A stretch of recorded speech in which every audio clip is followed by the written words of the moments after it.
Now, this message is for an individual who is on a journey to build wealth.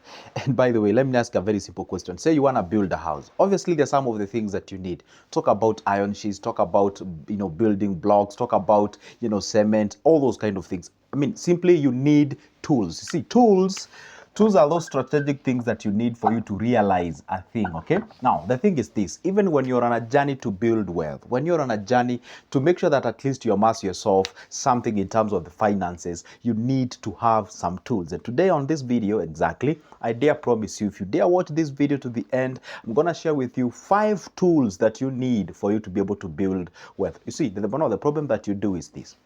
You want to build wealth, there is nothing wrong with that. You know you want to build wealth, but you do not have the appropriate tools to make sure that you bring some few bricks together and cement and what have you in a certain proportion so that you can be able to realize that house. It's like saying, hey, I want to build a house, but you do not have a cement, you don't have what, you get what I'm saying? Stick around. And by the way, if you're watching me for the first time, this face that you're talking right now, this is Good Joseph. And I post videos about finances, and I post a video each and every day. All right, can you imagine that? If you don't want to miss any of my good videos, do this. Like this video, and also down below there is a small button written subscribe. Hit that magical button and also comment down below. Let's get into the business now. Here we are talking about the 5 tools that you need to build a wealth. Then let this message go to all the Africans. If you get this message, share it to your group, to your WhatsApp group, to your whatever the places, so that it can reach everyone. Listen. Let's just bury our head into the sand and speak the truth. The very first tool that you need to build wealth is your job. That's a reality. I know you are shocked, be like, what? Job? Yes, that is the most primary tool that you need to have so that you can be able to build your wealth. Listen, let me tell you one secret. Yeah, it's a fact. We were born, then we went to school or whatever the thing. The thing is this, for you to lead, you must follow fast. That's a reality. And I repeat, for you to lead, you must follow fast. And the job is the primary thing that gives you the money. For example, some of you are watching my videos. You are not entrepreneurs. You are not all business people or something of sort. But the reality is, most of the people, not only in Kenya or whatever the place that you're watching me from, is that we have, or we ought to go ahead and being employed somewhere so that we can pay their salary. And it pains me, it makes me feel so bad whenever I see somebody is squandering all the money that you're getting from a job. Come on, that is the primary money that you're getting that can help you to build the wealth. See, what happens, the fact is, I know I've been sharing videos saying about the job can never make you rich. It is true. Job on itself can never make you rich, and nobody employs you to make you rich. So what happens when you have a job is that is now you're getting a source of income. Now, that's what you're getting when they pay you 80,000, 50, 15,000, whatever the thing is, they're paying you that amount of money they know it's enough to cater for your basic needs. No, so what you're supposed to do is to live below your means, the money that you're getting from this job, the difference between that, then you can be able to go ahead and do what? Accumulate the money. You can start a little bit of a risky enterprise, that's a business, or you can go ahead and invest. That's a little bit less risky and also has low returns. That's a reality. So the job is the primary thing. So do not hate it. But at all the time, be worried that it will never make you rich if you just rely on it. You're gonna go retire, and then they keep that pension for you, just the name of making sure that they, your future is secured and all those kind of things, because they don't want you to be a nuisance to them.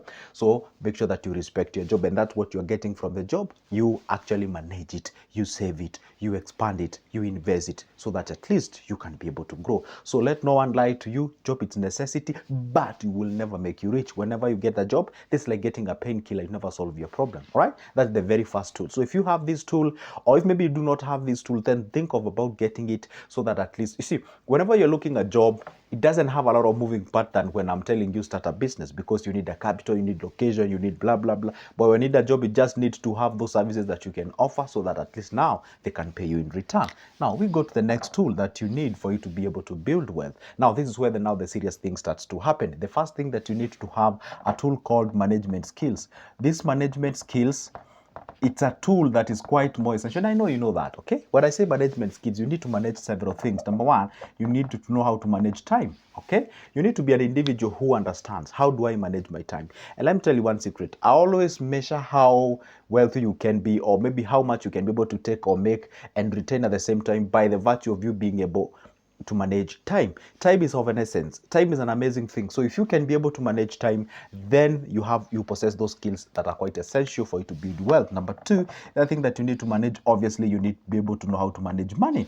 Because hey, guess what? Even God himself stops growth where there is no management. You need to know how to manage the money. See, if you get the money and utilize or use all of the money that you're having, then at the end of the day, you cannot make something. So you have to know exactly, how do I manage this money that I'm getting? Fine, I'm getting this amount of money. How do I live under this budget? Okay, fine. My target this year is to get an X amount of money. Okay, fine. So how much am I supposed to save per month? And for me to be able to save that much per month, then does it mean, or what does it mean? Does it mean that I have to shake off some of my things? So and so, that is exactly how you grow yourself, right? The last thing that you need to manage on this subcategory of these management skills is that you have to manage your mindset. You have to manage your mindset. You see, let me tell you one thing. I always never forget to remind you this. Wealth or poverty starts from the mind before it goes to our pocket. See, emptiness of our pocket is actually a physical presentation of exactly what goes in our mind. I repeat, see, poverty starts in our mindset, so is the richness, okay? So what happens is that you having or not having, it's clearly a reflection of what we have in our mindset. You see, there is nothing worse than in life than being broke and at the same time you have a negative mindset. See, when you have those combination of those two things, you're going to get yourself a very rough ride. So it's always good to make sure that you manage your mindset, okay? Now, let's go to the next thing that you have to manage, or the next tool that you need to have, because I told you that I'm going to share with you 5 tools that you need to have for you to build wealth. Are we together? So these management skills, you need to learn it. You need to learn from financial advisors. You need to learn from people who tried things and actually succeeded. You also need to learn from people who tried things and they failed, so that you can know, hey, this is what they did. I won't do it, so that because I don't want to fail. That is exactly how you do it. You learn from people. Okay, I always tell people, well, it's a bit expensive when you learn from yourself, because that's like paying school fees in an indirect way. All right, let's go to the tool number 3. The tool number 3 for you to be able to build wealth is none other than knowledge. See, okay, I know you may think like, hey, but does it mean that it's not the same like management skills? Listen, let me tell you one thing. You know what we say? The more you learn, the more you earn. That's a reality. See, the moment you equip yourself with more knowledge, because the era that you're living right now is where the information is power, information is money. When you have the information is money. Can you imagine this? See, there's some of the people, for example, let's take an example of Kenya, where we have a very big company like Safaricom. There is a CEO. It's one of the guys who are paid a lot of money. See, if you compare what that CEO does in terms of the activeness compared to, let's say, for a janitor who makes sure that the all places are clean and all what have you, definitely those guys may appear as if the janitor one has like quite of an active engagement, is tiring and all those kind of things. See, when you have, skill, when you have the knowledge, when you have the information that they need, when you have the ability to just press a certain button and that company, you do a reverse and the company start making profit, they are able, for example, if a company, and the people always ask this question, why do CEO get paid a lot of money? If the guy can show up to a bakery industry where it makes pastry for like millions and millions of people, and the guy says, if you can adjust this and this and that and that and that and that, we actually managed to save like 2 shilling in a production of one piece of whatever, and that 2 shilling in one production compared to the millions that we produce, then we're gonna save ourselves close to 500 million, or maybe let's say close to 1 billion Kenyan shilling, and that 1 billion shillings in a single production of a month. Come on, if this guy can save a company for over 500 million Kenyan shillings, so, and the guy asks, out of the 500 million Kenyan shillings, I want you just give me 30 of them. I just want the 30 of them. Because in Kenya, there are some people who are paid 30 million per month, meaning that guy is earning a million bob per day. That's like 10,000 G's, 10,000 USD per day. Can you imagine that? That's quite a huge amount of money. So, I mean, if you're a company, honestly speaking, the guy has salvaged some couple of millions, hundreds of them, and he's asking 30. Wouldn't you do that? Definitely you would do that. The reason why they do that, it is because we are paid based on our perceived value. See, when we talk about knowledge, we talk about value. Let no one never lie to you. We are never paid per time. Oh, see, like the Western countries, they say, hey, you want $15 per hour. That is the average, I don't know, salary or something of certain. No, listen, they don't pay you 1 hour. They don't pay you $15 because of the hour. No, they pay you based on the perceived value. There are people who earn more than that per hour. That's a reality. So what you're supposed to understand, we are paid based on the perceived value. The only way you can add value And by the way, they had some crooked way of understanding what is a value addition. Remember when somebody has like an undergraduate degree and you feel like, I just want to go back to university so that I acquire a master's, so that I can have the job rank. Yeah, it's okay, that works, but the point is this: they're trying to drive a point of, I just want to become more valuable so that I can be able to make more by virtue of me having a what? A moral and actually a higher what? A higher status in that given company. That's a reality. So we are paid based on our value. See, the less you know, the less you will earn. I repeat, you see, the less you know, the less you will earn.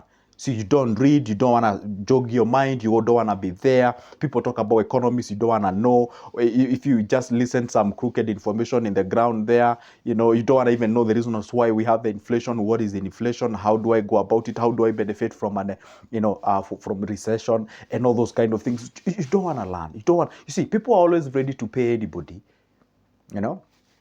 People are always ready to pay anybody who teaches them. For example, somebody can approach me, hey, you know what, Joseph, I have 10 million of me somewhere and I want to invest. But what I'm lacking, well, not that I do not have an idea. I do, but I'm in a situation whereby I kind of not trust my ideas. I would like to borrow your brain and let me know exactly what some of the areas where I can invest amount of money if I'm aiming to get this amount of money. And I say, hey, you know what? I will do that at this amount of money. I take you from all the way from step one. We go with you until you manage to actualize that business. And I say, I need the next amount of money. Come on, the guy will be like, it makes sense. I mean, rather than just getting to the business and lose my 10 million, if I part ways with this a certain amount of money and be able to put, you get what I'm saying? See, the more you learn, the more you earn. That's a reality. That's a tool that you need to have, the tool of knowledge, the tool, the urge, the curiosity to be out there to learn so that at least you can be able to give it off and people can pay you back. Because, hey, guess what? We don't make money. We attract money from people. All right? We go to the point number 4. The point number 4, as far as the tools are concerned, it's a tool that is called, the priorities of, what do you call them? They're these principles of growth and multiplier. Have you ever heard of that something? Let me just explain to you. Principle. This pen of mine is actually jamming. So principles of growth and multiplier. You see, if you do not know that the money needs to multiply, if you do not know that money loves to make babies, you're losing the game. What do I mean? The principles of growth and multiplier simply means, okay, you have to understand one thing. I cannot just save myself to the richness or to the riches. Or what I need to do, yeah, obviously it starts with savings for the purposes of investment. Now, the savings now is to build the tool. See, money is a tool. You see, you can't make money without money. That's for a fact. It's good I tell you that. It's another tool. But you see, what happens is that you can't get that money without you managing that what you have so that you can get the surplus money. Now the surplus money functions as a tool. Then you have to accumulate that tool. Then you take that tool, ignite that tool with you investing it so that at least you can have the continuation of that generation of that money. So for you to understand or have the principle of mind, principle of growth and multiplier, putting that money into an see, whereby you know what I always tell people, I had a certain young guy who was telling him, hey, if you put like a 10 G's in a certain place, let's say for a year, you get yourself like 1,000 bob, 300. And they were like a whole year. I said, okay, fine. What if you don't and put the money in a bag? What do you get? The answer was, I get nothing. So between the two, which one would you pick?